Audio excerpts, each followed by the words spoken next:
नमस्कार श्रोताओं, मैं हूं आपका रेडियो होस्ट पीयूष और आप सुन रहे हैं आपका अपना सामुदायिक radio station radio Amity 107.8 FM।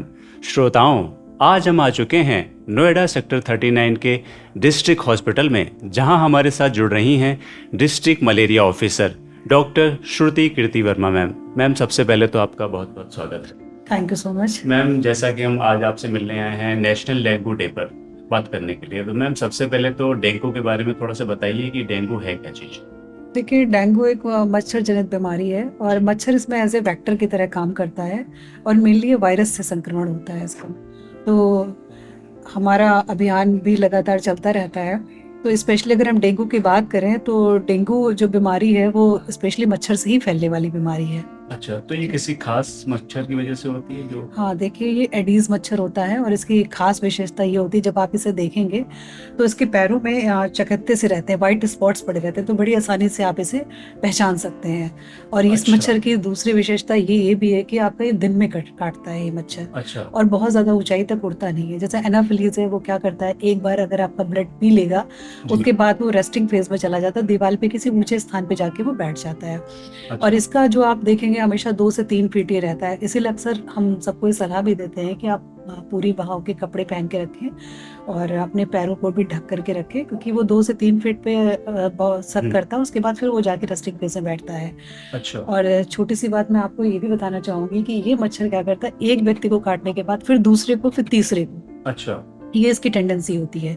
ये कभी किसी को एक बार में काट के पूरी तरह से सेटिस्फाइड नहीं होता है। अच्छा। इसीलिए आपने देखा होगा अगर डेंगू किसी के घर में अगर किसी एक व्यक्ति को प्राय देखा जाता है, अगर आपने प्रिकॉशंस नहीं लिए तो दूसरे को, तीसरे को, घर में कई लोगों को एक साथ डेंगू हो जाता है। ये प्राय देखने में आता है। हाँ जी।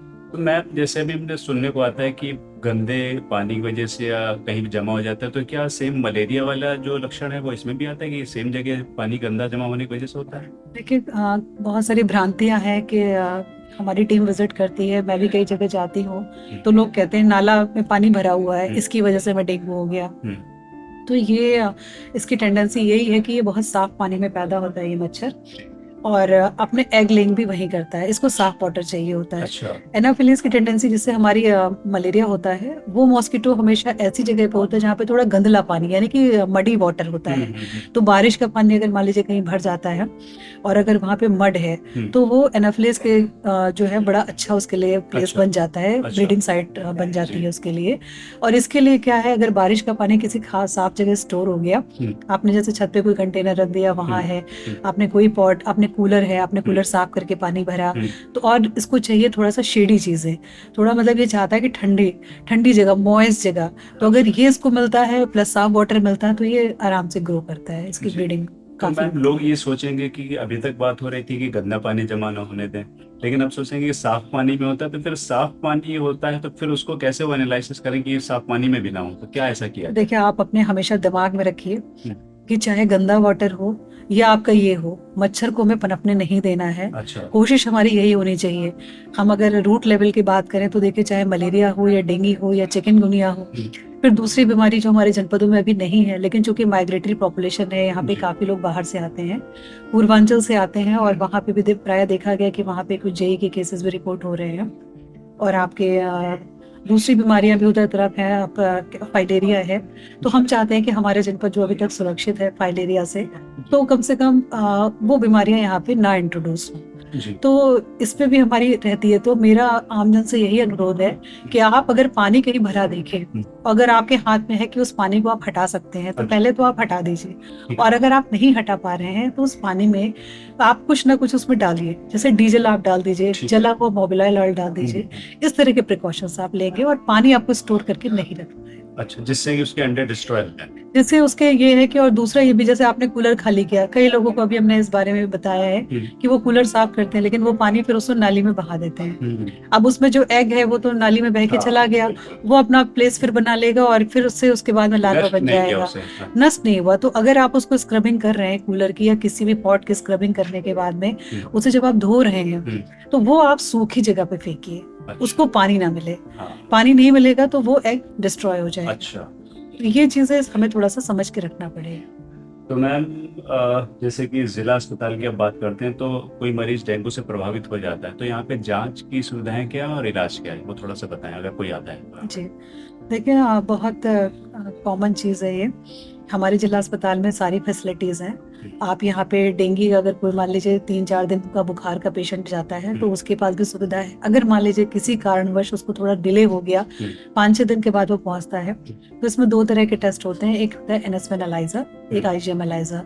3-4 जब 4-5 दिनों पे टेस्ट होता है, 4 दिन का फीवर होता है, क्योंकि अगर आप उससे पहले 2 दिन के फीवर में करेंगे, तो प्रायः देखा जाता है कि उसका रिज़ल्ट सही नहीं अच्छा, आता है। जी, तो डॉक्टर देख लेते हैं कि अगर 4 दिन का 5 दिन का फीवर हो रहा है तो वो एनएसवी एनालाइज़र लगाते हैं, ठीक है। उसके थ्रू टेस्टिंग होती है। तो एनएसवी एनालाइज़र हो चाहे आईजीएम एनालाइज़र हो, दोनों की टेस्टिंग फ्री ऑफ कॉस्ट है। अच्छा, और सभी से ये अनुरोध है कि देखिए बुखार आए, हुँ, आपको तेज फीवर आए, हुँ, आपको घर में नहीं रेस्ट करना है और आप तुरंत आप जिला अस्पताल आइए। ठीक है, डॉक्टर को लक्षण लगता है, उसको लगता है, तो फिर वो आगे आपको फर्दर टेस्ट लिखेगा, या आप जल्दी पहुँच गए तो आपको दूसरे दिन, तीसरे दिन फिर बुलाएगा, हुँ, आपका टेस्ट करेगा, पॉजिटिव आता तो आपका जी। फिर ट्रीटमेंट आपका मैं स्टार्ट हो इसी जाएगा। से जुड़ा एक मेरा प्रश्न आ रहा है कि जैसे आपने बोला कि तुरंत आना है, तो एक व्यक्ति को क्या ऐसे लक्षण दिखें डेंगू के जो वो समझ जाए कि ये लगभग-लगभग मुझे डेंगू लग रहा है? उन लक्षणों के बारे में थोड़ा हमारे श्रोताओं को बताएगा। जी, देखिए इसमें ये होता है तेज फीवर आता है जी, और उसके साथ में आपका जो है सर में दर्द आपको बहुत तेज़ होगा, अच्छा, बॉडी पेन भी होता है आपके। हुँ, और दूसरा ये कभी-कभी क्या होता है, ये हमारे आइज़ के पीछे और आपके जॉइंट्स में, हुँ, ये सारे जो है ये वाले पेन भी देखने अच्छा, में आते हैं। जी, और अगर कभी-कभी किसी-किसी पेशेंट को आपको रैशेज़ हो जाते हैं, लाल-लाल छोटे-छोटे से दाने आपके अच्छा, चकत्ते से बॉडी में जी, पड़ जाते हैं। जी, तो अगर इस तरह के सिम्पटम्स हैं, तो आप तुरंत आइए और तुरंत आप दिखाइए। जी, दूसरा ये भी कि हमें फ़ीवर को अवॉइड नहीं करना है। हुँ, टेंडेंसी देखिए हम लोग के घरों में ये है कि अगर किसी को भी फ़ीवर आता है, तो पहले वो जाकर के नियर बाई शॉप से हाँ, मेडिसिन ले लेता है, अच्छा, पैरासिटामॉल या जो जी, भी उसको लगता है वो ले लेता है। जी, तो हमें डेंगू के केस में चूँकि अभी ये स्टार्ट हुँ, हो गया है एक तरीके से, अभी बिल्कुल, इक्का-दुक्का केस अभी आने शुरू हो गए हैं जी, और आगे फर्दर जब भी मानसून होएगा तो ये हुँ, चीज़ें बढ़ जाएँगी। बिल्कुल, जी, तो प्रिकॉशनरी यही, आपको फ़ीवर आए, आपको खुद से मेडिसिन नहीं लेना है। ठीक है, आप आइए, सबसे पहले आकर अगर डॉक्टर को दिखाइए, हुँ, उसको अगर कहीं से भी थोड़ा भी सिम्प्टोमेटिक लगता है तो आपको फर्दर वो बुलाएँगे भी और टेस्ट भी आपका करेंगे। ठीक है। तो मैम डेंगू के जो कार्य लक्षण जो भी आते हैं, वो तुरंत काटने के आ जाते हैं अक्सर कि या कुछ 10-15 दिन लग जाते हैं? नहीं, इसका थोड़ा-सा टाइम पीरियड रहता है। जी, आप मान के चलिए इसका जो 5 से 6 दिन का, आज काटा हाँ, है तो 6 दिन बाद हाँ, लक्षण 5 से आएँगे। 6 दिन लग जाते हैं, अच्छा, तो उसके बाद ही फिर इसके सिम्पटम स्टार्ट होते हैं। अच्छा।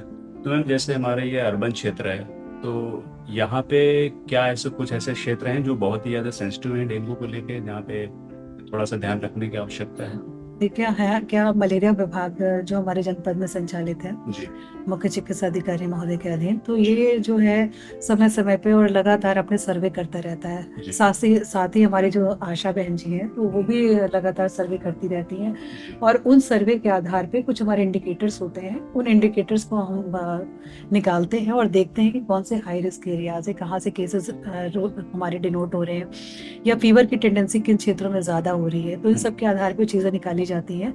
और पिछले साल में भी हम देखें और अभी भी हमारे कुछ एरियाज़ जिनमें हाई रिस्क में हैं हुँ, और उस पे हमारी पूरी आँख है एक तरीके से कि वहाँ हम इस बार केसेज़, हमारी प्रायोरिटी कि हम केसेज़ नहीं निकलने देंगे हुँ, और अगर निकलते भी हैं तो थोड़े बहुत ही, मतलब उस तरह से करके कि हम उस पे मेन फ़ोकस हमारा वहीं रहना हुँ, है। और डीएम मैडम ने भी अभी हमें इस बात के लिए निर्देशित किया है कि जो हाई रिस्क एरियाज़ हैं उनमें हुँ, जा कर के, अच्छा, हाँ, पूरी टीम लगे ठीक है, और वहाँ पे लगातार सर्वे चलता रहे और अच्छा, वहाँ पे इस सब चीज़ों की कोई कमी नहीं होनी चाहिए हुँ, कि चाहे वो सोर्स रिडक्शन की एक्टिविटी हो या एंटी लार्वा का स्प्रे है, इस तरह की गतिविधियाँ दूसरे विभागों के साथ सामंजस्य बना करके वहाँ पे लगातार करवानी है। ये जी, मैम के निर्देश हैं और उन्हीं निर्देशों के अनुपालन में हमारी टीम लगी भी है। हुँ, तो इसमें हाई रिस्क में अगर हम देखें, जैसे आपका सदरपुर है, आपका मोरना है, हुँ, आपका बरौला है, हुँ, इधर आपका नगला हो गया, हुँ, इस तरह के क्षेत्र हैं हमारे। इवन ग्रामीण जगहों में भी हमने 2-3 एरियाज़ अभी निकाले हैं, अभी हुँ, बहुत ज़्यादा तो ग्रामीण क्षेत्रों में नहीं है,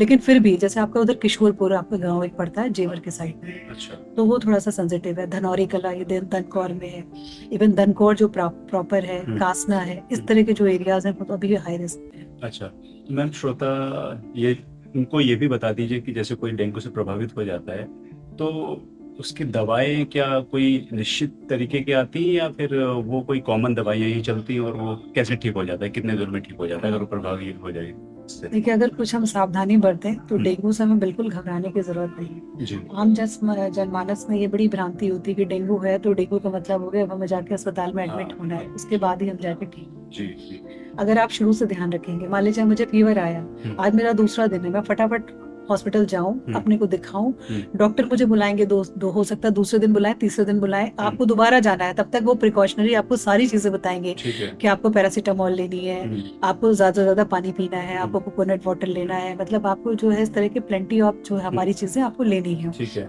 रेस्ट करने के लिए वो आपसे बोलेंगे, आपका फर्दर टेस्ट करेंगे और अगर टेस्ट में उनको पॉजिटिव निकल करके आता है तो उसके बाद आपका ट्रीटमेंट स्टार्ट हो जाएगा। अच्छा। और इसमें कोई स्पेसिफिक ट्रीटमेंट नहीं है, अगर फीवर है तो फीवर का, अगर मान लीजिए वॉमिटिंग हो रही तो वॉमिटिंग का। अच्छा। तो ये है कि जिस तरह के सिम्टम्स होंगे उसी तरह का वो इलाज, कोई पर्टिकुलर इसकी दवा नहीं है। जैसे मलेरिया में है जी कि आपका क्लोरोक्विन और प्राइमाक्विन इसकी पर्टिकुलर मेडिसिन है, इसका कोई पर्टिकुलर मेडिसिन नहीं है। तो मैं सबको यही सलाह दूंगी कि अगर जब भी आपका डेंगू पॉजिटिव निकल के आए और ना भी आए, उससे पहले भी आपको जो है कभी भी आपको लिक्विड डाइट नहीं छोड़नी है। अच्छा। लिक्विड चीजें लगातार लेती रहनी है। दूसरा, रेस्ट जरूर करना है। जी ये बहुत हाँ, ये देखने में आता है, देखिए है क्या, चूंकि सबकी लाइफ बिजी है और हमें फीवर होता है, फिर भी हम लोग सोचते हैं अरे कोई बात नहीं, अभी तो मैं थोड़ा माइल्ड फीवर है या थोड़ा सा तेज है, कोई बात नहीं, हम काम पे चले जाते हैं और हम रेस्ट नहीं करते। बिल्कुल।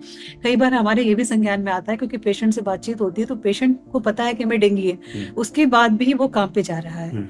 तो ये चीज नहीं होनी चाहिए, हमें रेस्ट जरूर करना है। ये हमें थोड़ी सावधानी रखनी चाहिए। मैम, रेडियो के माध्यम से जो ये प्रभावी हम लोग जनमानस में फैला रहे हैं, ये कितना प्रभावी आपको लगता है रेडियो के माध्यम? देखिए, कम्युनिटी रेडियो तो बहुत अच्छी चीज है और इससे हमारी वो जनता जुड़ाव करती है जो रोजाना सुबह अब निकलती है, चाहे वो कार्यालय स्थल हो या आपके फैक्ट्रीज हो, तो उसमें हमारी बहनें भी जा रही हैं, हमारे भाई भी जा रहे हैं और उन्हें कई सारी जानकारी नहीं होती है।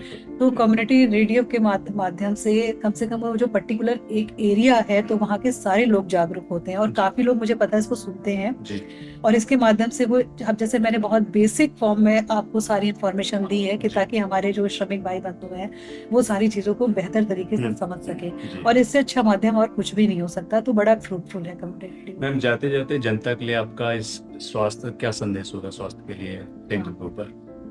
देखिए, इस बार जो हमारी थीम है नेशनल डेंगू डे की, तो उसमें यही है कि community participate, check, clean and cover.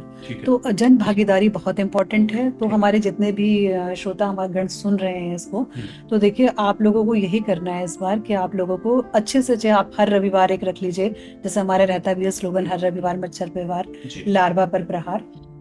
तो आपको क्या करना है, हर आप 2 से 3 दिन के बाद ये बनाइए कि आपको कहीं पे भी पानी भर के नहीं रखना है। जैसे कि मैं बात कर रही थी सेक्टर 8, 9, 10 इस तरह के यहाँ पे झुग्गी हैं और मैंने देखा है कि वहाँ पे कंटेनर्स होते हैं और वो कंटेनर्स, चूंकि लोग एक कमरे में यहाँ पे रह रहे हैं, झुग्गियाँ हैं, किसी के पास 2 कमरे हैं, कंटेनर्स रखना उनकी मजबूरी है। वो 8 से 10 कंटेनर में पानी भर के रखते हैं, लेकिन वो करते क्या है, पानी आपने जितना भी यूज किया उसके बाद दोबारा उसी में पानी भर लेते हैं। अच्छा, कुछ कंटेनर्स के मैंने मुंह देखे, वो काली सी एक कंटेनर होती है और उसका छोटा सा मुंह होता है और वो कई बार उनके ढक्कन कवर्ड भी रहते हैं, कई बार उनके ओपन रहते हैं। और वो मच्छर को क्या चाहिए, तो उसे तो पानी चाहिए, अगर और साफ पानी आप उसमें डाल रहे हैं, स्टोर कर रहे हैं, वो जाएगा, ब्रीड करेगा, वो आराम से उसमें ब्रीड करता रहेगा, आप उसमें बार बार पानी भरते रहेंगे। तो ये चीजें, तो कम से कम कंटेनर्स को हमें यही ध्यान देना है कि आप उनको 2 से 3 दिन के बाद खाली करिए, उसे सुखाइए और दोबारा आप रिफिल कीजिए उसमें पानी। तो ये चीजें हमें करके रखनी है। और जो मैं बता रही थी कि जो ओवरहेड टैंक्स होते हैं उनके कई बार ढक्कन उड़ जाते हैं, तो उनको भी हमें चेक करना है हफ्ते में एक बार जाकर के, हमारा टका सुरक्षित है कि नहीं सुरक्षित है, और आपको उसको भी ढक करके रखना है। तो इस बार की जो थीम है वो इसी चीज की है कि भाई जन भागीदारी आप कीजिए और दूसरा की है आप चीजों को ढक के रखिए और साफ सफाई रखिए। अगर हम ये सब उपाय अपनाते हैं तो निश्चित रूप से हम डेंगू से बचे रहेंगे। तो श्रोताओं, आपने सुना कि नियमित साफ सफाई, सही जांच, सही जानकारी, ये सब आपके लिए एक स्वस्थ जीवन का आधार है। कितना महत्वपूर्ण है इस डेंगू से बचने के लिए। तो अपने आसपास साफ सफाई रखिए और लोगों के बीच में भी ये जानकारी खुद भी जानिए और लोगों को इस भी जानकारी से अवगत कराइए। आप सुन रहे थे रेडियो एमिटी 107.8 FM, आपका अपना सामुदायिक रेडियो स्टेशन। नमस्कार।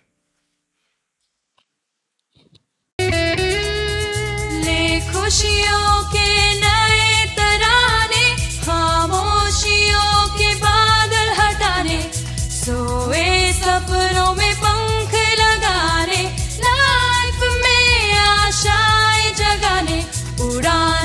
उमंगों की रेडियो एमिटी 107.8 FM